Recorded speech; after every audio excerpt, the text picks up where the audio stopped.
Bringing you news from home, across the globe and the sporting arena. A very good evening to you. This is News First Primetime News coming to you live on MTV Sports and Shakti TV from our News First Centre here in Colombo.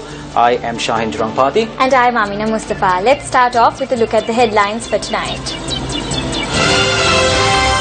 Information has come to light that officers from 2 state institutions are involved in the drug trade. Statement from the President. Views expressed over the dissolution of Parliament. The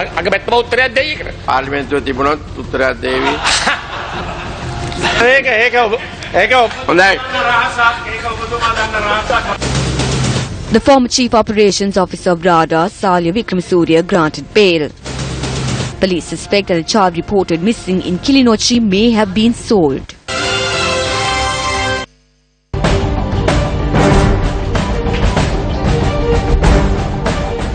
President Maithripala Sirisena says that information has come to light that officers from 2 state institutions were involved in bringing down drugs. The President made this statement while addressing a meeting held at the Presidential Secretariat yesterday. Representatives from the Ceylon Chamber of Commerce called on President Maithripala Sirisena yesterday. During the meeting, President Sirisena said that it is the policy of the government to make way for the business sector to work freely, devoid of any interference. The President had also said that he hopes to introduce a national program within the next 2 months to strengthen the national economic growth through national food production. When you take into account the production of the agricultural sector, we are continuing to import food in large quantities to the country. I, who has 5 years of experience as the Minister of Agriculture, hopes to introduce a national program on food production within the next 2 months. Through this, we can strengthen the foreign exchange in the treasury as well as benefit the farmer and the business sector who contribute largely to the country's economy. Views were expressed during parliamentary sessions today over the dissolution of Parliament. These views were expressed when the Speaker made a statement in response to questions raised by the opposition over the security of the former President. It's been 5 months since the former President Mahinda Rajapaksa stepped down. It is disappointing that the services that were supposed to be given to him have not been given. This is different to what sort of treatment was given to other former presidents. The facilities were provided based on agreements with former presidents J.R. Jayawardena, D.B. Wijayatunga and Chandrika Bandaranayake. Facilities were also provided to the wives of J.R. Jayawardena and R. Premadasa under this Act. It needs to be reminded that no matter what government was there, the Act was followed accordingly. Therefore, will these facilities be provided? Issuing a communique, Rohan Valivita, who is the media coordinating secretary of Mahinda Rajapaksa, said that 213 officers from the police and the army have been provided for the security of the former president. Rohan Valivita himself has said it. The former president is yet to receive an official residence. He is still to get his benefits that come under this act. Please do not read things that are printed on paper. No, the Prime Minister will provide a detailed answer. I would like to know if a reply will be provided tomorrow. The Prime Minister will provide an answer. That is a secret that you are aware of. The opposition today alleged that certain persons are exerting pressure on the President to dissolve Parliament before the motion of no confidence and the interim reports of COPE are issued. UPFA MP Dallas Alhapero made this allegation speaking at a press conference at the parliamentary complex.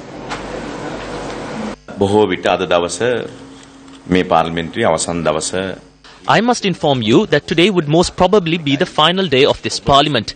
It might be today or tomorrow. The decision to make it a reality would be made either today or tomorrow. The challenge that we face now is the pressure exerted on the president to dissolve parliament. This is the most disgraceful incident in Sri Lankan history. Everyone is aware that the motion of no confidence on the Prime Minister and the reports compiled by COPE are harmful for the well-being of certain individuals. We need to defeat the attempt that is being made to dissolve parliament in fear of the motion of of no confidence and the interim reports of COPE.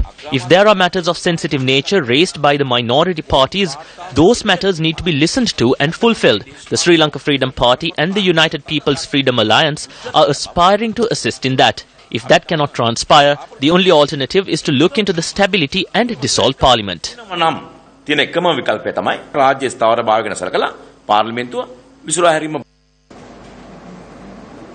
Minister Sajith Premadasa alleges that the defeated opposition is attempting to disarrange the 20th Amendment to the Constitution.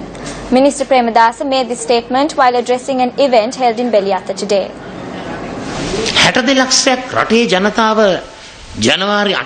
6.2 million people cast their blessings on the 8th of January for the 20th Amendment to the Constitution to be introduced. Now these wolves clad in dog skin are saying that the United National Party is against the 20th Amendment and that it is the UNP who is trying to sabotage the 20th Amendment. That is an absolute lie. All those in the cabinet representing the United National Party, led by the Prime Minister, approved the 20th Amendment to the Constitution. It is the party that was defeated who are trying to sabotage the 20th Amendment.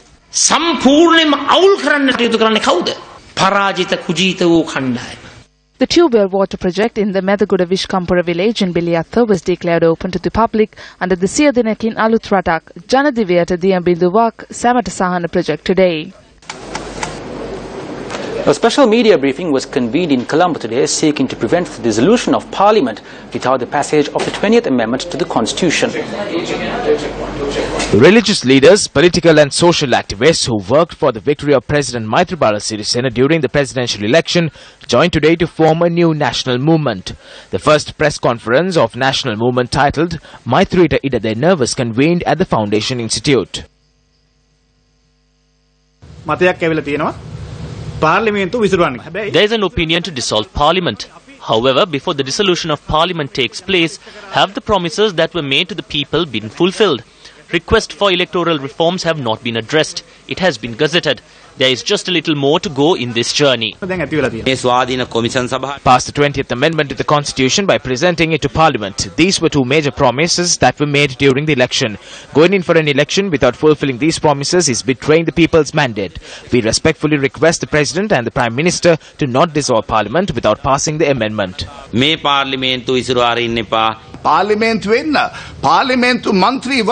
The fundamental responsibility of all the 225 parliamentarians is to work for the victory of reforms and respect the people's mandate.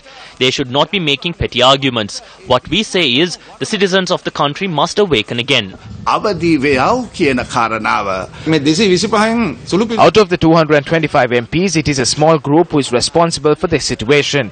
You all know under whose leadership this group is operating. The main plea of the people is to pass the electoral reforms. They are waiting for that. This small group cannot change the voice of the masses. We kindly request that the plea of the people be fulfilled. Convening a press conference today, the Sri Lanka Freedom Party commented on the 20th Amendment to the Constitution. There is an electorate election and not an elections for preferential votes under the 20th Amendment. The Sri Lanka Freedom Party and the United National Party agree on this. The electoral reforms are reached in order to prevent nationalism, racism and battle for area. This is to prevent the funding of political smugglers. We believe that the new electoral system needs to be passed and then dissolve Parliament heading into an election. The JVP too campaigned that they do not wish to see the preferential voting system. They too have 7 or 8 persons without a seat. The JVP is in favour of this. However, they are against amending it. They are afraid to say it. The people of this country want to remove the preferential voting system. I understand that the UMP is not very much in favour of it.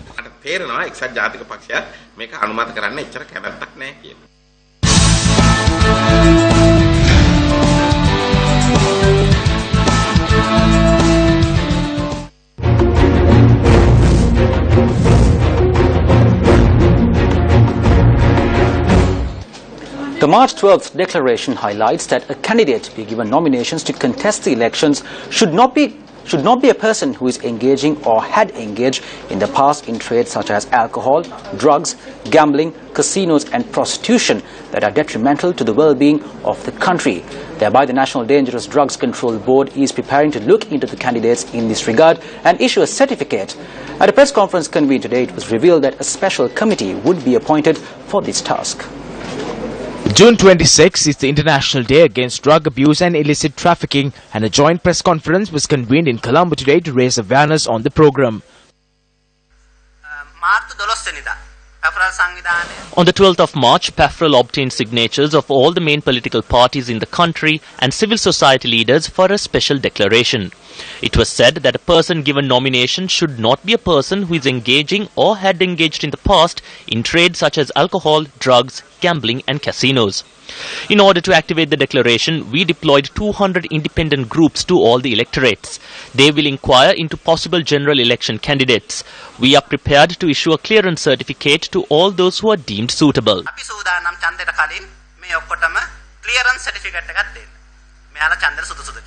The police has launched island-wide crackdown on drugs in line with International Day Against Drug Abuse and Illicit Trafficking, and has also taken steps to establish a special intelligence unit for this purpose. An island-wide crackdown on drugs is being implemented. We hope to carry out more raids and reduce the use of drugs. In addition, it must be noted that drugs enter the country through air or the harbour or sometimes in boats. The police has implemented an island-wide process with regard to all of this.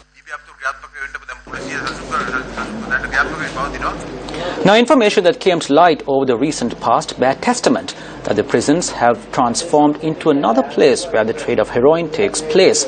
Prisons officials speaking to Newsfirst said that prisons surrounding the city of Colombo have fallen victim to this menace. Since 2010, the intelligence unit of the prison's headquarters have discovered also 1.5 kilograms of drugs in prisons. Prison officials say that drugs were discovered concealed within food and other items, and also many devious methods of moving drugs into the prisons were also unearthed. It has also been observed the drug packets are often thrown over the prison wall into the prison grounds. The Valikiri prison is the worst affected as a result of the illicit trade, and the location of the prison is also a reason for it.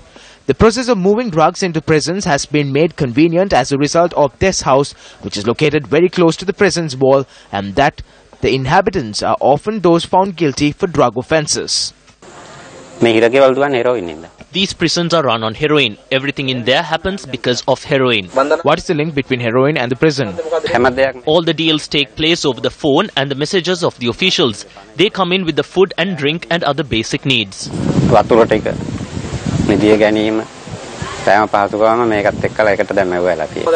Persons sell drugs and are imprisoned. After that, how do you obtain your facilities? But you cannot engage in businesses inside the prison? It is more easier to engage in this business from the inside than the outside. There are no raids by the police or the Narcotics Bureau. There are no raids carried out even by the Excise Department. It is very easy and the prices are very low. I was there. I do not need to lie. I saw all of this. Youth who have never seen heroin are imprisoned for petty crimes. However, they leave the prison as one involved in the drug trade. We have seen this a lot. Most of the victims are boys from the villages. How many times were you in prison? I was behind bars on 3 or 4 occasions. What is the price difference of the drugs in the prisons and out in 2006? How were they brought in? There are many ways. Only 1% or 2% are caught. Then around 4% are imprisoned. Are the prison guards also involved? It is impossible to say that they are not involved. You must take into consideration their wages. They are also very good with the prisoners. They sometimes visit their houses. Activities of the prison officials is also attributed to the increased use of drugs in the prisons. Since 2010, a total of 29 prison officials were arrested by the prison's intelligence unit. There is an increase in the use of drugs in the 3 prisons in Colombo. Therefore, we have increased the search of the cells. Sometimes the prison officers too are searched. This is where they come to after the sentences are handed down. If they are continuing their businesses inside the prison, that means the law has not been implemented. The prisons in Colombo are located at places where there is a high density of the drug movement. Therefore, we are carrying out a program to move the drugs away from the city. A week ago, an officer was arrested along with 21 grams of drugs. If an officer is found to be moving illicit drugs under the circular, his service can be terminated. There is an opinion that the drug trade is steered from within the prisons. Certain things take place from within the prison walls. That is extortion and ransom demands. The Sri Lanka army has installed a jammer. There are shortcomings in the operation of it.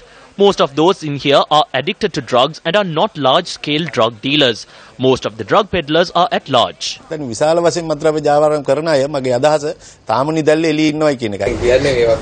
means that the bottom layer will be caught and the drug dealer will not be caught. I will not say it like that. Some of those who are nabbed are small-time businessmen. Say no to drugs. National program to raise awareness to stop the rapid spread of drugs across the country. Phase 1 on the 26th, 27th and 28th of June in the Northern Province, covering all districts. Phase 2 in the Southern Province. Phase 3 in the Central Province. Phase 4 in the Eastern Province. We will visit your home to create a drug-free country. Say no to drugs. A social responsibility undertaken by Sirasa, Shakti and Newsfirst and the National Dangerous Drugs Control Board.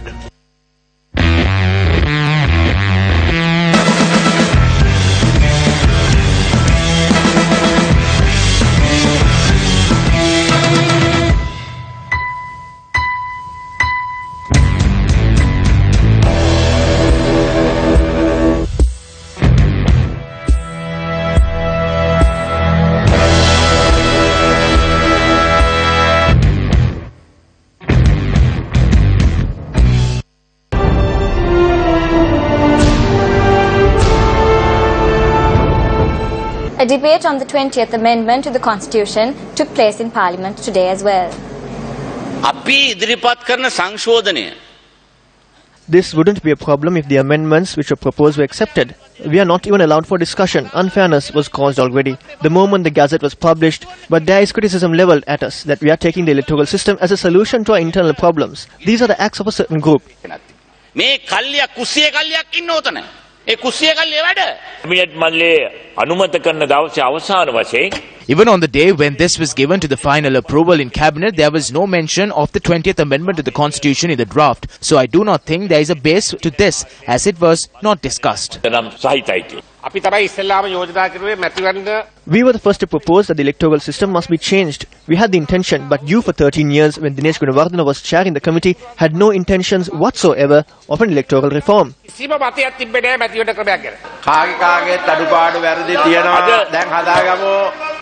The United National Party rejected and refused to sign the committee report of Dinesh Gunawardena. I urge the United National Party not to sabotage this and not level allegations at us. It is best to respect these fundamentals and work around it to solve the shortcomings.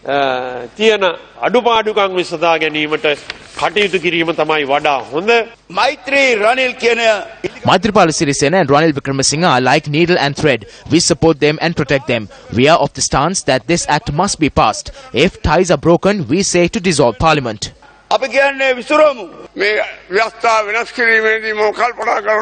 When making reforms to this amendment, I wonder if the minor parties will be able to enter this house. We are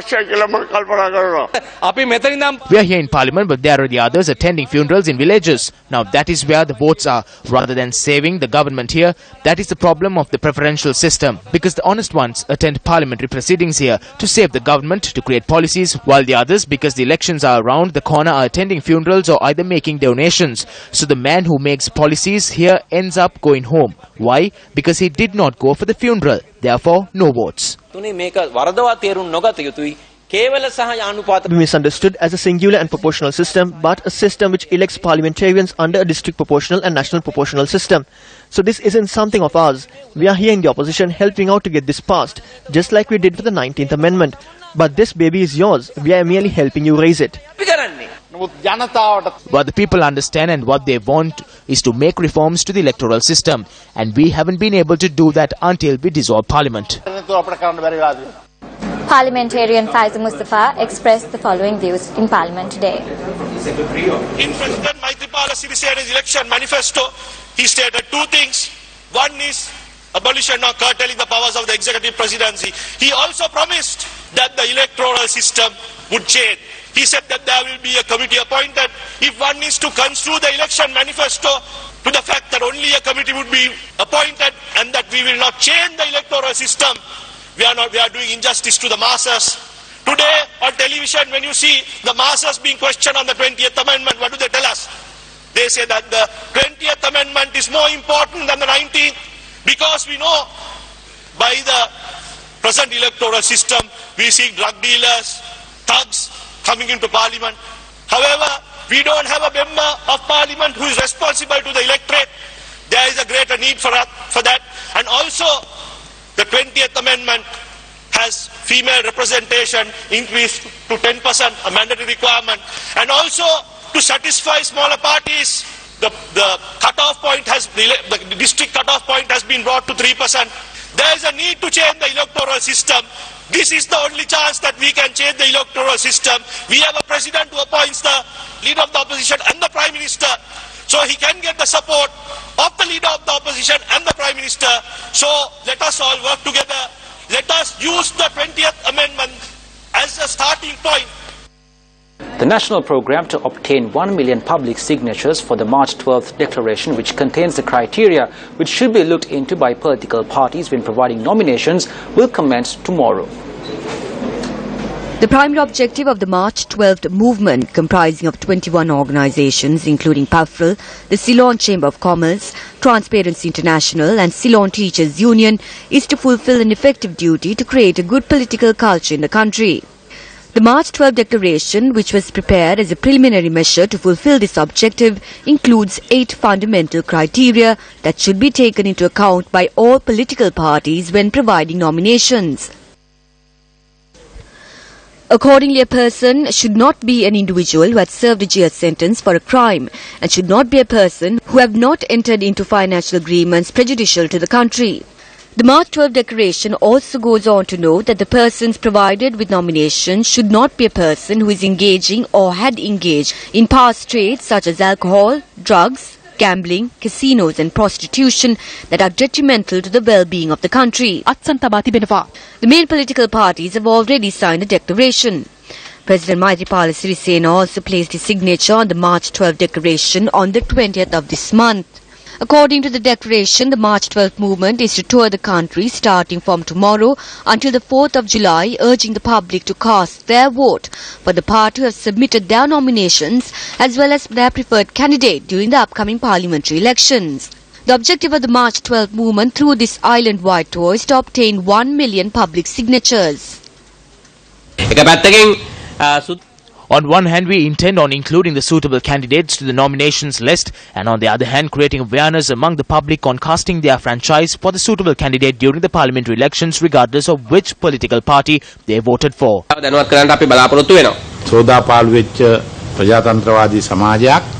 It will take a fairly long time to create a cleansed political system in the country, which currently has a political system which harms society. So without limiting this to a particular time frame, we want to continuously carry this message to the hands of the people.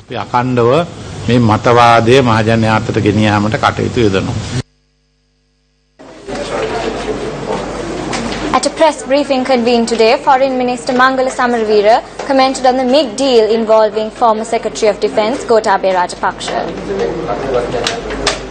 Gotabaya Rajapaksa ආරක්ෂක ලේකම්වරයා හැටියට Former Secretary of Defence Gotabaya Rajapaksa commenced the war with the obtaining of commission. That is the MIG deal. If that deal, which was a treacherous one to the nation, is proven, they are to lose their civil rights. Jail is not sufficient. What is interesting is that the payment was made for the 4 aircrafts by a company known as Belimesa. The address is in London, England. However, when you go to that address, there is no such company there.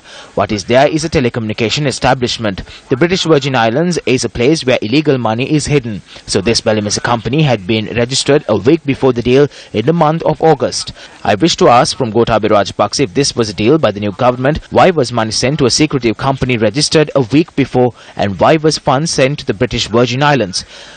Udayanga Weerathunga, one of the close relatives of the Rajapaksas who served as the Sri Lankan ambassador to Russia since 2006, had intervened in the purchase with Ukraine. That government has officially informed the Foreign Ministry on the 19th of November 2014 that while Udayanga Weerathunga was serving as an ambassador, he was involved in the sale of weapons to other individuals in secret. We have that complaint. අවි ආයුධ විවිධ පුද්ගලයන්ට හොර රහසේ ලබා දීලා තියෙනවායි කියන පැමිණිල්ලක් අපේ ළඟ තියෙනවා. Former President Mahinda Rajapaksa attended a religious event at the Sri Sudarshanarama Temple in Heenarangolla in Balimada. In the past, a person is sent to jail after the case is taken up. Now the case is taken up after the person is put behind bars.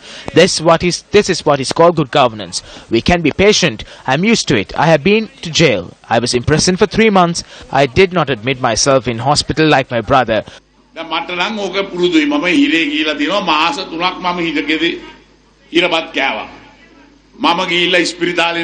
brother had taken ill and he is still in hospital. However, even if I was not well, I will not show it because I did not have any illness. I remained in prison.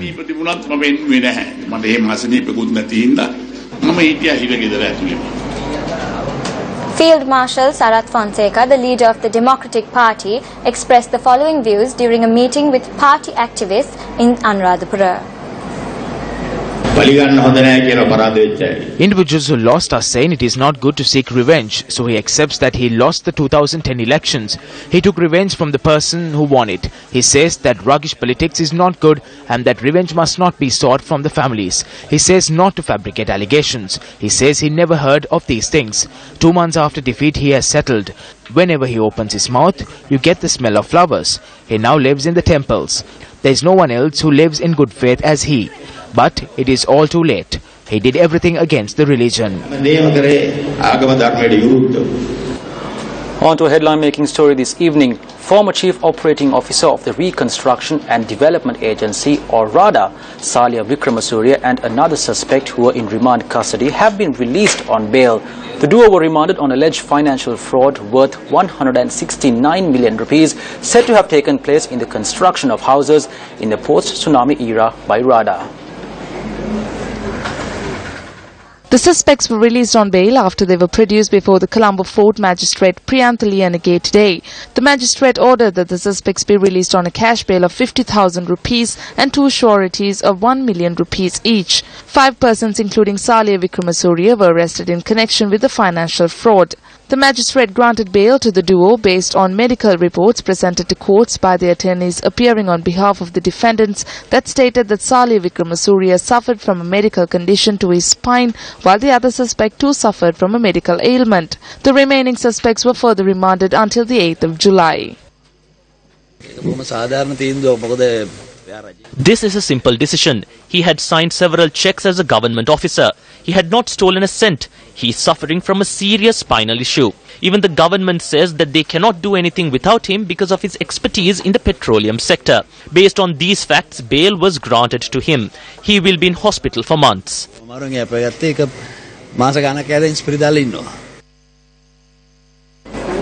Former Navy Commander retired Admiral Vasantha Karannagoda says that it was he who took the initial step to look into the incident where it was said that a group of Navy personnel were involved of the abduction of students. He made the statement as an explanation to the facts presented in court by the CID yesterday over the disappearances. The former Navy Commander says that he requested the Deputy Inspector General of the Criminal Investigations Department to carry out investigations into the incident as soon as he was informed on the kidnappings, adding that he also notified the Ministry of Defence and the IGP. He adds that these kidnappings were conducted by the Navy personnel not as members of the Sri Lankan Navy, but as persons following a personal agenda. Admiral Vasantha Karannagoda further explains that current investigations are carried out by the CID is based on a report that he presented on the kidnapping in the beginning of 2009.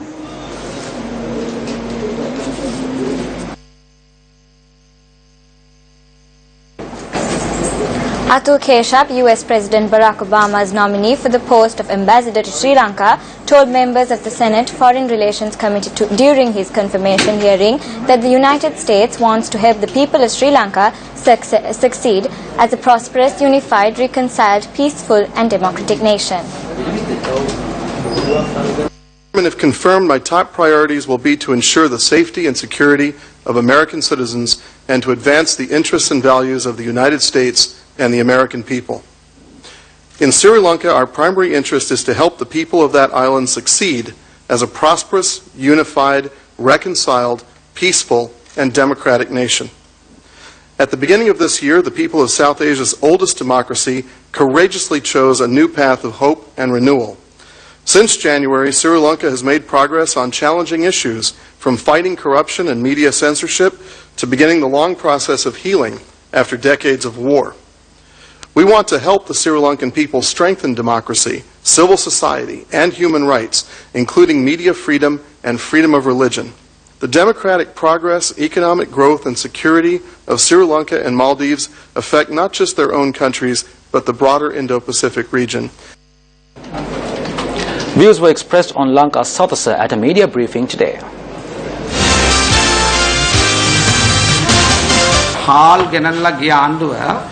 The previous government purchased rice for 75 rupees. However, according to a letter from the Secretary of the Ministry of Finance, it has been noted that Satasa sold rice for 60 rupees. They also purchased Nadu rice for 65 rupees and sold it for 60 rupees. Huge losses are made when you sell it for a cheaper rate than the amount it was purchased for. That is how a loss of rupees 5 billion was incurred. 600 million rupees was spent to computerize 80 outlets of Satasa. Several tenders stated that they can give it for 300 million rupees. A systematic audit was also not carried out. We have informed the Auditor General to carry out an audit on this.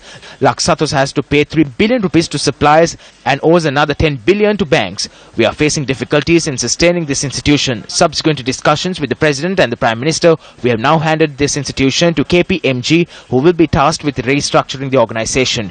We have given instructions to them. The government, which took over Satos for 7.5 billion rupees, will see a change after the 7th of July.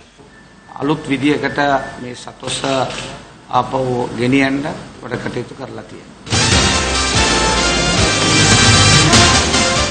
Still in local news, the Kilinochchi police says that they suspect the child who went missing in close proximity to a tank in the Ellukadu village was sold, and investigations have commenced in this scope. The search operation to find the 3-year-old child entered its 4th day today. We at Newsfirst have been keeping a close watch on the disappearance of a 3-year-old child in Ellukadu village, Kilinochchi. I am at the location in which the child was said to have disappeared. This is a jungle area. Surrounding this wilderness are paddy fields. Continuous search operations has been taking place for the past 4 days. The search operation is being carried out by police, army and area residents. Uday Kumari Ashika visited the Shaktipuram lake, which is located 2 kilometers away from her home, with her aunt's son. She was sitting at the bank of the lake while a 14-year-old cousin went swimming. However, she went missing a few minutes later. Although it has been 4 days since search operations commenced, no information has been received as to what may have happened to the child. Police say that statements have been recorded from 7 persons, including the parents of the missing child.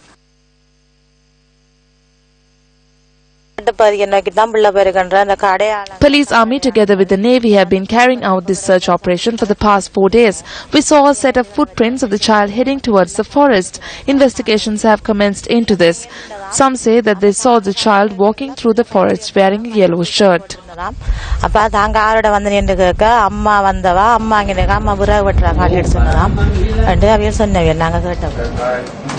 The Pathfinder Foundation presented a number of proposals on the economy to President Maithripala Sirisena. Incidentally, these proposals cover 12 broad subjects crucial for the development of the economy. The chairman of the Pathfinder Foundation, Bernard Gunathilaka, had presented the President a comprehensive economic policy reform roadmap titled Charting the Way Forward, Prosperity for All, which aimed at reviving the economic growth and development in Sri Lanka. The policy reform map includes subjects such as increasing agricultural productivity, reform of state-owned enterprises, exports and foreign direct investment, etc. The Pathfinder Foundation would present the roadmap to all the major political parties currently represented in the parliament so that it can influence the election manifesto development process, focusing on better social and economic development. The roadmap developed by the PF strongly urges political parties that all handouts, subsidies and other welfare measures included in their manifestos should be costed and specific measures should be identified for financing the incremental cost. Development of the roadmap was undertaken on the basis of over 50 studies commissioned by the foundation covering issues such as export development and diversification, strengthening and conducive climate for foreign and local investment, watering the north and central northern provinces, and addressing macroeconomic adjustments and prospects for improving efficiency and productivity of state-owned enterprises. Dry food rations were distributed to the poor by the Azad Saleh Foundation in line with the holy month of Ramadan. This annual initiative took place yesterday in New Town of Colombo. National Unity Alliance leader Azad Saleh distributed the goods among the people. The ambassador of the United Arab Emirates was also present for the occasion.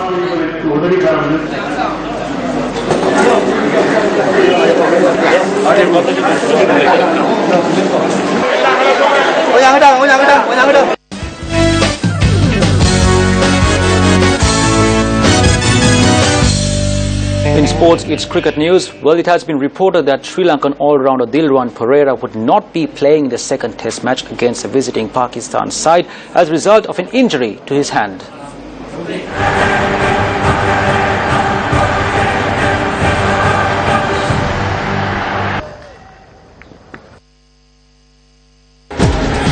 The second test between Sri Lanka and Pakistan will commence tomorrow at the Pisara grounds in Colombo. Both teams took part in their final practices today.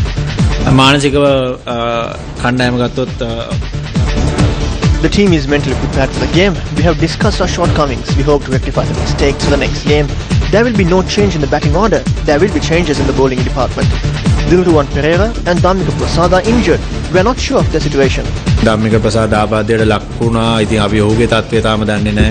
Incidentally, it is after a period of 2 years, a test match will be played at the Pisara Oval.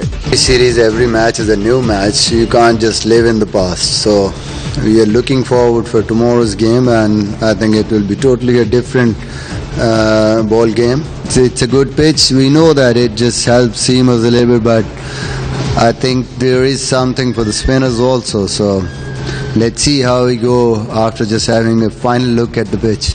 Pakistan won the first test of the three-match series against Sri Lanka by 10 wickets.